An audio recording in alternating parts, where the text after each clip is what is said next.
नमस्कार, बहुत स्वागत है आप सभी का। मैं हूं आपके साथ ज्योति यादव। पहलगाम में हुए आतंकी हमले के बाद भारतीय सेना ने ऑपरेशन सिंदूर के तहत पाकिस्तान में घुसकर आतंकियों के ठिकानों को नेस्तनाबूद करने का काम किया है।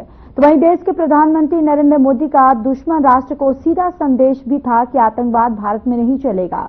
वहीं बीजेपी प्रवक्ता कमलेश रमन का कहना है कि भारतीय सेना पर सबको नाज है।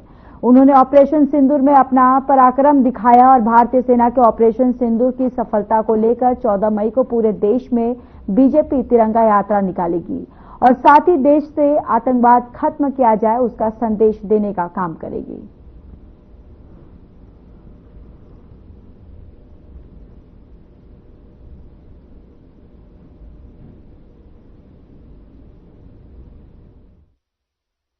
तरीके से भारत ने पाकिस्तान को जवाब देने का काम किया। मुझे लगता है कि भारत के लिए बहुत ही गर्व की बात है, बहुत ही गौरव की बात है और अपनी सेना पे हमें नाज है, जिनके बलबूते पर पाकिस्तान के 9 आतंकवादी जो उनके स्थान थे उनको डैमेज करने का काम किया, उनको नस्ते-नाबूद करने का काम किया। इसीलिए भारतीय जनता पार्टी का संगठन, क्योंकि प्रदेश की और देश की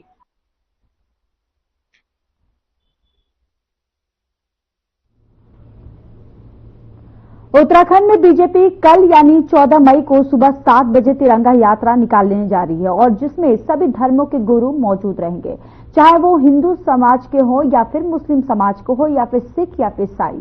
इस तिरंगा यात्रा के जरिए बीजेपी ऑपरेशन सिंदूर की उपलब्धियों को गिनवाएगी।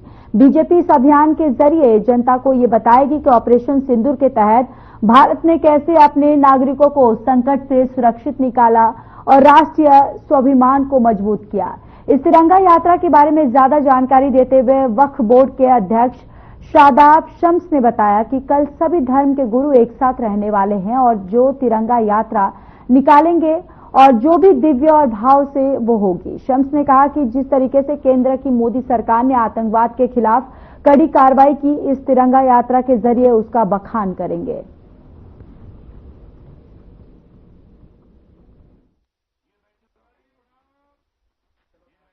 हमले में जो देश को, दुनिया को शर्मसार किया आतंकवादियों ने और बेगुनाह इंसानों का कत्ल किया, धर्म पूछकर जिन्होंने अधर्म फैलाया, उस अधर्मियों को, उन अधर्मियों को जिस तरह से भारतीय सेना ने धर्म सिखाया है, जिस प्रकार भारत की आन बान शान की लाज रखते हुए मेरी सेना ने टेररिस्ट कैंप्स को, टेररिस्ट ट्रूप्स को निशाना बनाया और उस आतंकिस्तान को एक जोरदार सबक सिखाया।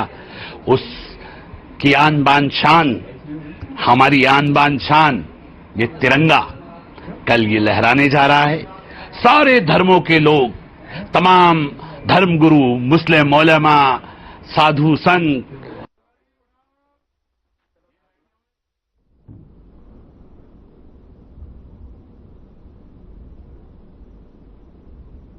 उत्तराखंड की ऋषिकेश नगर निगम का मेयर बनते ही मेयर शंभू पासवान और नगर आयुक्त शैलेंद्र नेगी के बीच का विवाद अभी तक थमने का नाम नहीं ले रहा है और बताया जा रहा है कि जीपीएस गाड़ी को लेकर यह विवाद शुरू हुआ है। मीडिया से बात करते हुए मेयर शंभू पासवान ने कहा कि एक छोटी सी बात को लेकर विवाद है।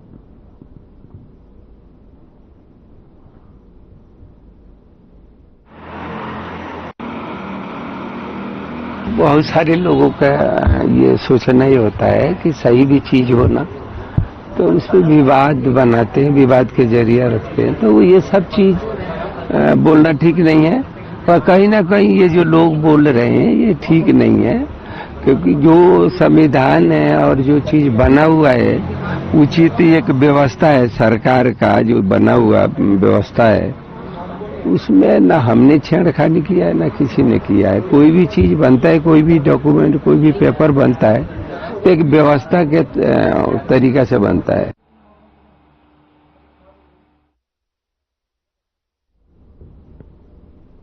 NH 7 पर बीते रोज कोतवाली कीर्तिनगर के चौपड़ियों और जियालगढ़ के पास एक मोटरसाइकिल और पानी के टैंकर का एक्सीडेंट हो गया, जिसमें मोटरसाइकिल चालक अमित तोमर निवासी बागपत उत्तर प्रदेश घायल हो गया था। अब उसे डॉक्टरों ने मृत घोषित कर दिया है। पुलिस द्वारा मृतक के परिजनों को सूचना दे दी गई है। घटना में युक्त टैंकर चालक सहित सभी को पुलिस ने गिरफ्तार कर लिया है।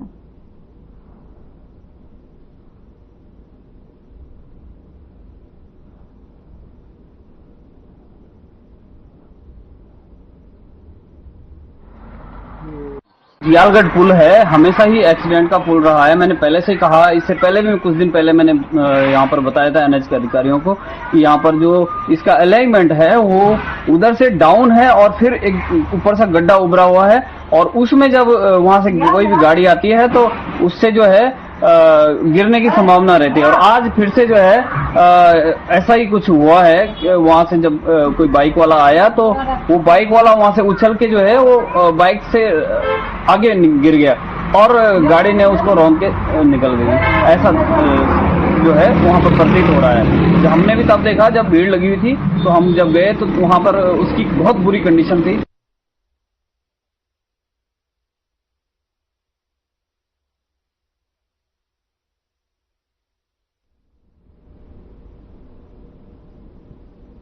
हरिद्वार में रेलवे ट्रैक पर ट्रेन के आगे कूदकर एक महिला और पुरुष ने आत्महत्या कर ली। सूचना मिलते ही जीआरपी पुलिस मौके पर पहुंची और दोनों शवों को कब्जे में लेकर पोस्टमार्टम के लिए जिला अस्पताल भेज दिया। बताया जा रहा कि महिला पुरुष काफी देर से ट्रेन का इंतजार कर रहे थे और जैसे ही वंदे भारत एक्सप्रेस सेक्टर 2 के पास पहुंची तभी दोनों ने ट्रेन के आगे छलांग लगा दी। घटना के बाद आसपास के इलाके में सनसनी मच गई और सूचना मिलती एसपी सिटी पंकज गैरोला, ज्वालापुर कोतवाली प्रभारी अमरजीत सिंह और जीआरपी थाना प्रभारी अनुज सिंह भी घटनास्थल पर पहुंचे, जहां उन्होंने मामले की जानकारी जुटाई। पंकज गैरोला ने बताया कि महिला और पुरुष के बारे में जानकारी जुटाई जा रही है।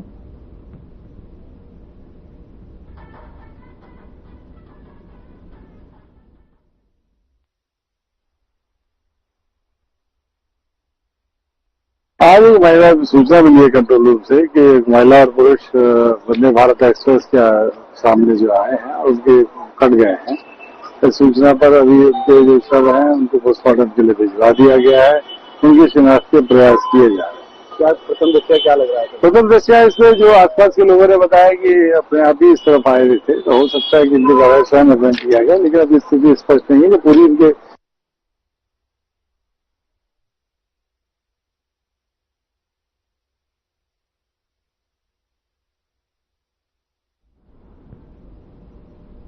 मुख्यमंत्री पुष्कर सिंह धामी ने वारण पहुंचकर लाटू धाम के कपाट खुलने के बाद दर्शन किए और इसके साथ ही सीएम धामी ने नंदा देवी राजजात को भव्य और दिव्य बनाने के लिए जिला स्तरीय अधिकारियों के साथ बैठक की। आपको बताते चले कि सोमवार को वैशाख पूर्णिमा के पर्व पर देवाल के पौराणिक और ऐतिहासिक लाटू धाम के कपाट विधि विधान से पूजा अर्चना के लिए खोल दिए गए।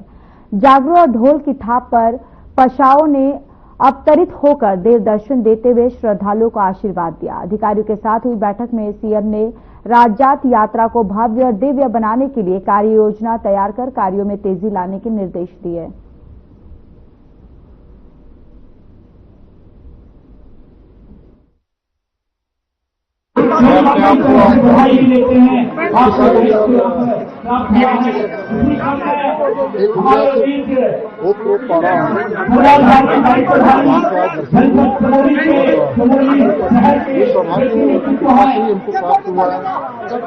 ये धाम हमारा विकसित हो, इसके आसपास हेलीपैड बने, अन्य सुविधाएं बने, पार्किंग बने, माँ नंदा राजजात यात्रा भी हमारी होनी है।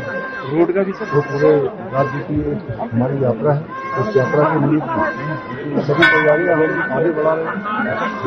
लाटू भगवान की कृपा से, माँ भगवती की कृपा से, माँ नंदा की कृपा से ये यात्रा हमारी ऐतिहासिक है। उसके लिए सड़कों का निर्माण है, अन्य अवस्थापनाएं हैं, स्कूलों के सौंदर्यीकरण है, अन्य जो हमारे पुल हैं।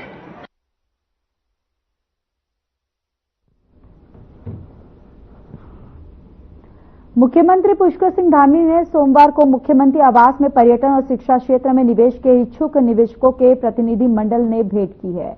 इस अवसर पर कैबिनेट मंत्री सौरभ बहुगुणा भी मौजूद रहे। इस प्रतिनिधि मंडल में प्रतीक सूरी, सीओ मासे group, Hemant Maini, MDR investment company के UK head of Aditya Vikram Somani, BP business development Urvashi सहायक और ग्लोबल मैनेजमेंट कंसल्टेंट शामिल हुए। इस अवसर पर मुख्यमंत्री पुष्कर सिंह धामी ने निवेशकों को आश्वासन दिया कि राज्य में लाइसेंस सहित सभी औपचारिकताओं के तत्परता से अनुमोदन के लिए सिंगल विंडो सिस्टम की व्यवस्था की गई है।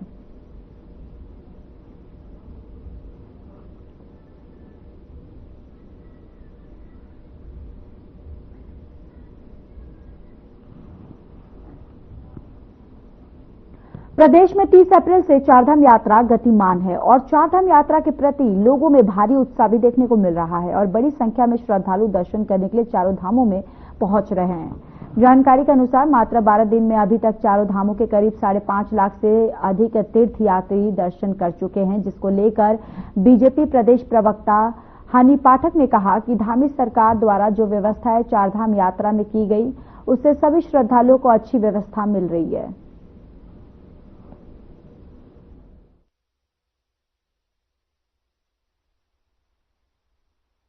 देखिए, जिस प्रकार से प्रथम पखवाड़े में ही 5.5 लाख से ज्यादा श्रद्धालु यहाँ पर दर्शन कर चुके हैं और 27 लाख से ज्यादा का आंकड़ा रजिस्ट्रेशन का पार हो चुका है, वह यह दर्शाता है कि आने वाले श्रद्धालुओं के तीर्थयात्रियों की जो सुख सुविधाएं यहाँ पर करी जा रही है वो पूरी तरीके से सही है। अच्छे भोजन की व्यवस्था, पानी की व्यवस्था और जो तीर्थयात्री हमारे यहाँ पर आएंगे उनके लिए अच्छे शौचालय की व्यवस्था, ये पूरी तरीके से धरातल पर दिखाई दे रही है और तीर्थयात्री यहाँ पर आकर काफी खुश नजर आ रहे हैं।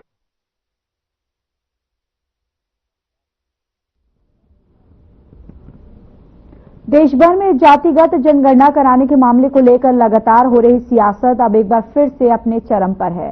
बीते दिनों बीजेपी सरकार के द्वारा जनगणना के साथ जातिगत जनगणना को कराने की बात कही गई, लेकिन सरकार के इस फैसले को कांग्रेस अपनी जीत बता रही है, तो वहीं दूसरी तरफ बीजेपी अपनी पीठ थपथपा रही है। अब इसी को लेकर दोनों दल एक दूसरे पर जमकर कटाक्ष कर रहे हैं।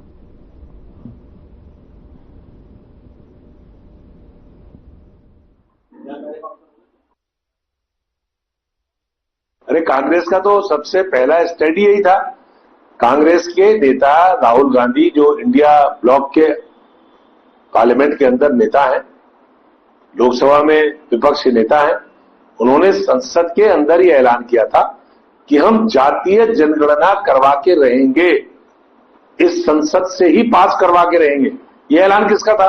राहुल गांधी का। राहुल गांधी के इस ऐलान पर अनुराग ठाकुर का बयान याद करिए, स्वयं प्रधानमंत्री नरेंद्र मोदी जी का बयान याद करिए, पूरी भारतीय जनता पार्टी के एक एक नेता का जातीय जनगणना के खिलाफ जो जहर उन्होंने उगला।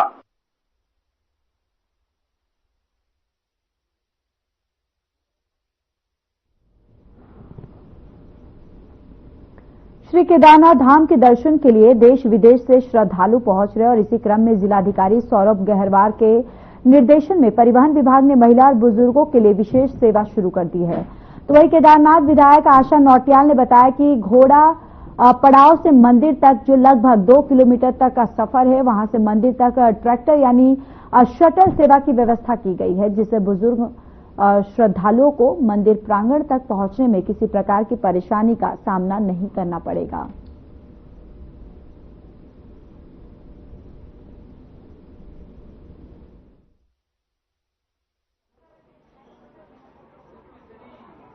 देखिए, ट्रैकर तो जहाँ से मतलब हमारा घोड़ा पड़ाव है और वो ट्रैकर केदारनाथ में ही है, तो जहाँ से वो उतरेंगे, जितनी जगह वहाँ पैदल जाने के लिए मंदिर तक है 2 किलोमीटर 1.5 किलोमीटर वो पड़ता है, तो वहाँ से वो यात्री को मंदिर तक ले जाएंगे।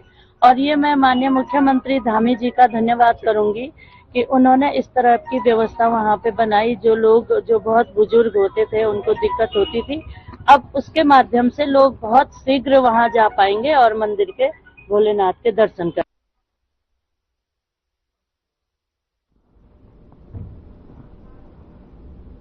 रामनगर के रानीखेत रोड स्थित कांग्रेस कार्यालय को लेकर बीते रोज बड़ा बखेड़ा खड़ा हो गया। कांग्रेस के पूर्व विधायक रणजीत सिंह रावत ने इस मामले में पुलिस प्रशासन पर सीधे तौर पर गंभीर आरोप लगाए हैं। इस मामले पर रणजीत रावत का कहना है कि सुबह उन्हें जानकारी मिली कि कांग्रेस कार्यालय के गेट पर लगे उनके ताले को तोड़कर किसी अन्य व्यक्ति द्वारा नए ताले लगा दिए गए। इस जानकारी के बाद वो मौके पर पहुंचे और अपने पुराने ताले वापस लगवाए।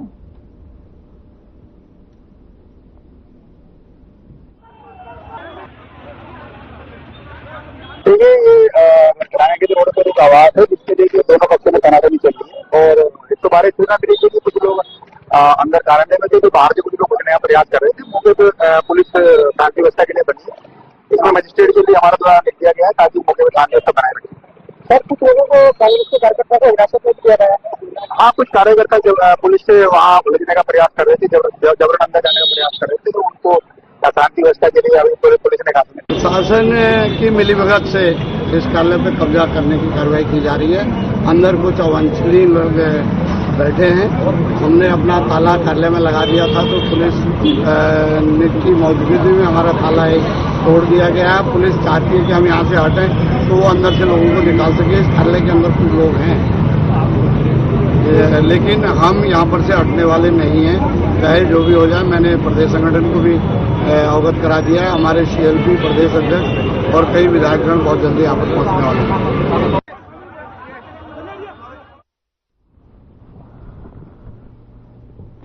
उत्तराखंड में UCC लागू होने के बाद से ही लिव इन रिलेशनशिप का विरोध नजर आ रहा है। कांग्रेस के नेताओं द्वारा UCC में लिव इन रिलेशनशिप के प्रावधान को लेकर लगातार सरकार का विरोध किया है।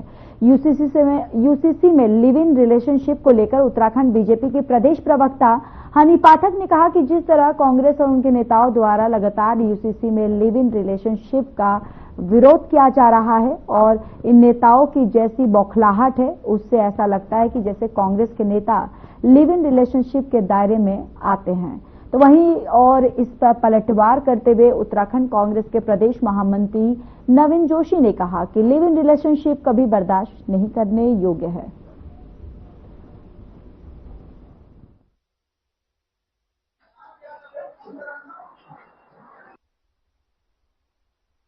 देखिए, कांग्रेस के अगर पदाधिकारियों के बारे में देखा जाए तो कांग्रेस के नाम लेकर अगर मैं डायरेक्ट बोलना चाहूं तो इनके वरिष्ठ से वरिष्ठ नेता लिव इन रिलेशनशिप में रह रहे हैं और उन्होंने कहीं किसी से परमिशन नहीं ली है। अगर 2-4 के नाम ले दिए जाए तो हरीश रावत जी जैसे, हरीश धामी जी जैसे कई इनके नेता हैं और इनके माननीय प्रदेश अध्यक्ष भी लिव इन रिलेशनशिप को बढ़ावा देने की कगार का पूरा कार्य कर रहे हैं। देखिए, भारतीय जनता पार्टी के नेता और उनके प्रवक्ता क्या बयान दे रहे हैं, किस प्रकार इस प्रदेश को किस दिशा में लेके जाना चाह रहे हैं, ये भारतीय जनता पार्टी के नेता जानते हैं। ये देवभूमि है, कोई भी नहीं चाहेगा कि उनकी बेटी रिलेशन में कहीं किसी के शादी से पहले रहे। और ये भारतीय जनता पार्टी के नेता ये बताएं कि अपने परिवार के लोगों को ये मान्यता देंगे, ये उनको रहने देंगे। ये तो कभी भी 15 दिन का आप नोटिस दे दीजिए, उसके बाद छोड़ दीजिए, दूसरे के साथ चले जाइए। इस प्रकार का जो ये इन्होंने नियम बनाया है बिल्कुल भी स्वीकार योग्य नहीं है।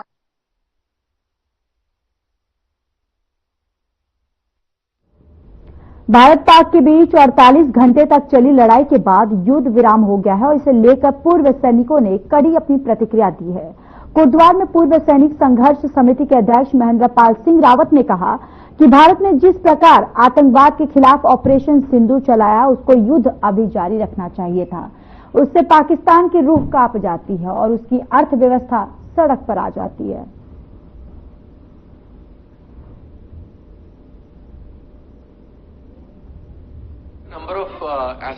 एक विषय यहाँ पे आज मैं कल ही एक सेमिनार से आ रहा हूँ दिल्ली में, विज्ञान भवन में, और वहाँ पे अधिकतर पूर्व सैनिकों की एक ही राय थी कि वर्तमान में जो युद्ध विराम किया गया है, इस युद्ध विराम को नहीं करना चाहिए था, इसको आगे बढ़ाना चाहिए था। कारण थे उसके पीछे कि जिस प्रकार का एक मूवमेंट और जनता का समर्थन और विपक्ष का समर्थन इस सरकार को मिला है, तो कहीं न कहीं इस जो ऑपरेशन सिंदूर को है 3-4 दिन और आगे बढ़ाने का काम करना चाहिए था, जिससे कि अगर उसकी अर्थव्यवस्था टूटनी है थी तो जरूर टूटती। मेरा एक मानना इसमें एक है कि हमने अगर उनके आतंकवादी ठिकानों को ध्वस्त किया है और उन्होंने हमारे सिविलियन को ध्वस्त मारा है, तो वो दो चीजें अलग अलग है।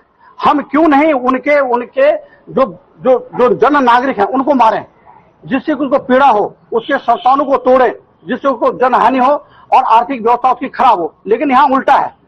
Sir, can you give a number of assets we lost because I'm claiming that Rafale has been downed, etc. Can you put that? Sir, can you give a number of assets we lost because I'm claiming that Rafale has been? Mahendra Bhatt ने कहा कि जब भी आतंकवादी घटना होगी तो भारत उसे युद्ध वॉर के रूप में देखेगा और इसका मुंह तोड़ जवाब दिया जाएगा। और हमारी सेना की उद्देश्य आतंकवादियों को मिट्टी में मिलाना था और हम अपने उद्देश्य की ओर आगे बढ़ रहे हैं। आगे महेंद्र भट्ट ने कहा कि हमने पाकिस्तान के 6 एयरवेज और पाकिस्तान एयर डिफेंस सिस्टम को हमारी सेना ने नष्ट कर दिया है।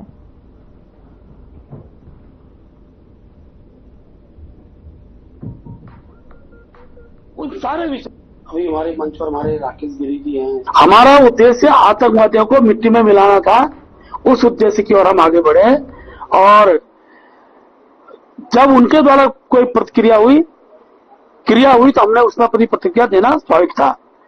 6 एयरवेज हमने नष्ट किए, एयर डिफेंस के सिस्टम को हमने खत्म किया, पाकिस्तान के एक भी ड्रोन और मिसाइल को धरती पर नहीं उतरने दिया। आतंकवादियों को के जो टॉप कमांडर थे वो आज दुनिया छोड़कर चले गए हैं।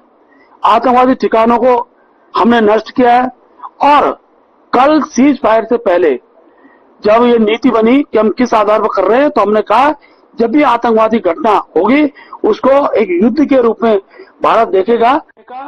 मोदी सरकार का निर्णय जातियां हैं, उन सारे विषय अभी हमारे खबर काशीपुर से है, जहां राजकीय चिकित्सालय के साथ निजी अस्पतालों में भी और आपको बताते चले कि डिहाइड्रेशन के मरीज ज्यादा दिखाई दे रहे हैं।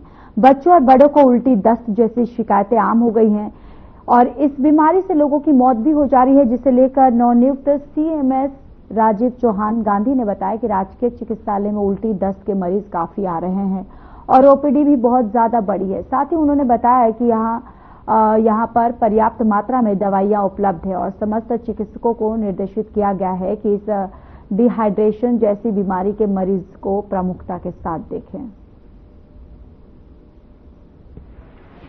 क्योंकि हमारे यहाँ अभी जो है जैसे गर्मी का सीजन बढ़ रहा है वैसी जो है हमारे पास मरीजों की संख्या बढ़ती चली जा रही है।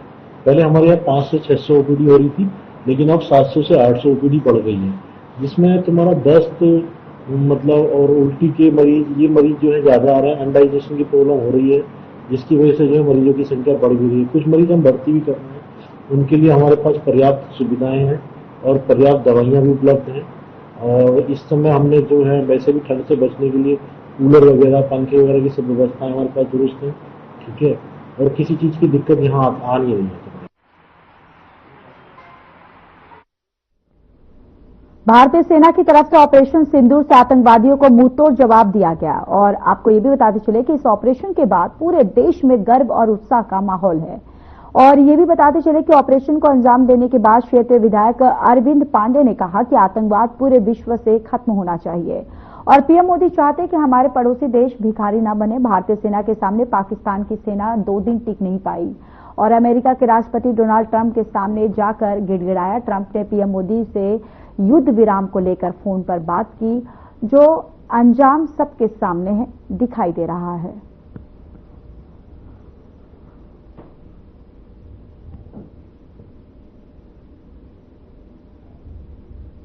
ग्राउंड फ्लोर से 21st फ्लोर जाने में थोड़ा सा टाइम तो लगता ही है। फाइनली हम लोग पहुंच चुके हैं 21st फ्लोर पे, जहां पर रहती हूं मैं।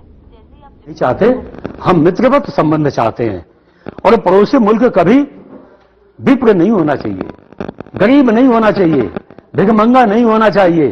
ये हमारा देश चाहता है, हमारी संस्कृति चाहती है। वसुधैव कुटुंबकम के भाव से रहने वाला हिंदुस्तान, इसने हमेशा चाहा है कि अफगानिस्तान, बांग्लादेश, पाकिस्तान ये देश संपन्न होने चाहिए। पड़ोसी संपन्न होता है तो हमारे देश को भी उसका लाभ मिलता है। लेकिन पाकिस्तान ये बिल्कुल दिशाहीन इसने काम किया। मोदी जी के समझाने के बाद, हमारे भारतीय सेना के समझाने के बाद भी